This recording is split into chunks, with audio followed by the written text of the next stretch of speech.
నమస్కారం. ఈరోజు గౌరవనీయులు కేటీ రామారావు గారు మన జిల్లాకి ఎల్బీ నగర్ ఉప్పల్ నియోజకవర్గాలకు వచ్చినందుకు వారికి ప్రత్యేకంగా మనందరి తరఫున స్వాగతం చెప్తూ, సోదరులు ఎల్బీ నగర్ శాసనసభ్యులు సుధీర్ రెడ్డి గారితో పాటు వేదిక మీద ఉన్న గౌరవ శాసనసభ్యులు అందరికీ కూడా నమస్కారాలు తెలియజేసుకుంటూ ఇక్కడికి వచ్చిన అందరికీ ప్రత్యేకంగా ధన్యవాదాలు. చాలా సంతోషం అండి. రాష్ట్రంలో ఎక్కడున్నా ఏ చిన్న ఇబ్బంది ఉన్నా నేనున్నానే అందరికీ భరోసా కల్పిస్తుంది. ముందు కేటీఆర్ గారికి థ్యాంక్ యూ. ఎక్కడ ఏ చిన్న ఇబ్బంది వచ్చినా గౌరవ శాసనసభ్యులతో పాటు నేను ఉన్నాననే భరోసా కల్పిస్తుంది అందరికీ. ఈరోజు మూసీకి సంబంధించిన బ్యూటిఫికేషన్ అనేది గత సంవత్సరం నుండి వింటూ ఉన్నాం. రేవంత్ రెడ్డి గారు వచ్చిన తర్వాత మొట్టమొదటిగా మూసీని బ్యూటిఫికేషన్ చేస్తాను ముందలేసుకున్నాడు. అదంతా కూడా చూస్తూ వస్తూ ఉన్నాం.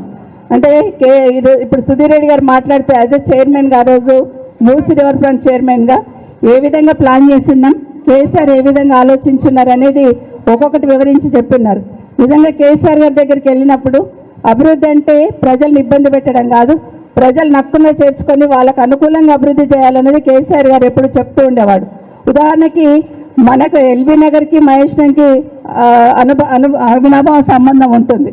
పైన వర్షం పడితే పైన కాలనీలకు వెళ్ళి ఎల్బీ నగర్ వచ్చి కాలనీలన్నీ మునిగిపోతూ ఉంటాయి. పైన చెరువులన్నీ కూడా వచ్చి చాలాసార్లు సుధీర్ రెడ్డి గారు కూడా ఇబ్బంది పడ్డారు. పైన చెరువులకి వెళ్ళి నీళ్లు రావద్దు ఆపేద్దామని కిందున్న కాలనీ వాళ్ళు ఇబ్బంది పెట్టినా నీళ్ళ వంపు ఎక్కడుంటే అక్కడే పోతుందని చాలాసార్లు అందరినీ కన్విన్స్ చేసిన సుధీర్ రెడ్డి గారు కూడా ధన్యవాదాలు. ఎందుకంటే అక్కడ రాజకీయం చేయకుండా ఎవరి కష్టమైనా కష్టమే అని ఆలోచించున్నారు.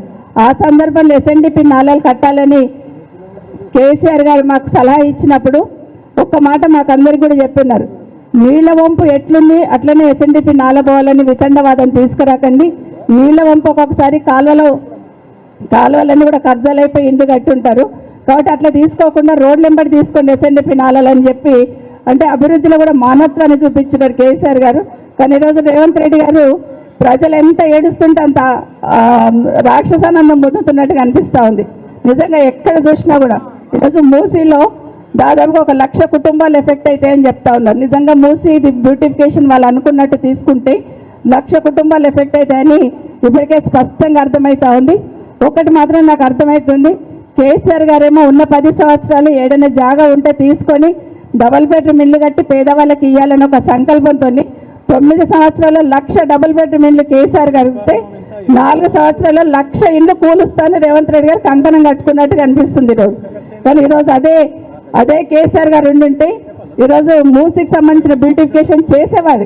చెయ్యాలనే ఆలోచన గతంలో చేస్తున్నాం కాబట్టి, కానీ ఈ విధంగా పేదలను ఇబ్బంది పెట్టి చేసే పరిస్థితి అయితే ఉండేది కాదని ఒకసారి తెలియజేసుకుంటే, ఇక్కడే కాదు రాష్ట్రంలో ఏ మూల చూసినా అందరు కన్నీరు పెట్టుకుంటున్నారు. ఒక సైడ్ హైదరాబాద్ బాధితులు, ఒక సైడ్ ఖమ్మంలో కానివ్వండి, ఇక్కడ మూసీ బాధితులు కానివ్వండి, ఇంకో సైడ్ భూములు లాక్కుంటా ఉన్నారు. ఎక్కడ చూసినా కన్నీరు పెడుతుంది తెలంగాణ రాష్ట్రం. నిజంగా తెలంగాణ తల్లి ఈరోజు ఏ మూలకు చూసినా కన్నీరు పెడుతున్న సందర్భం కనిపిస్తూ ఉంది.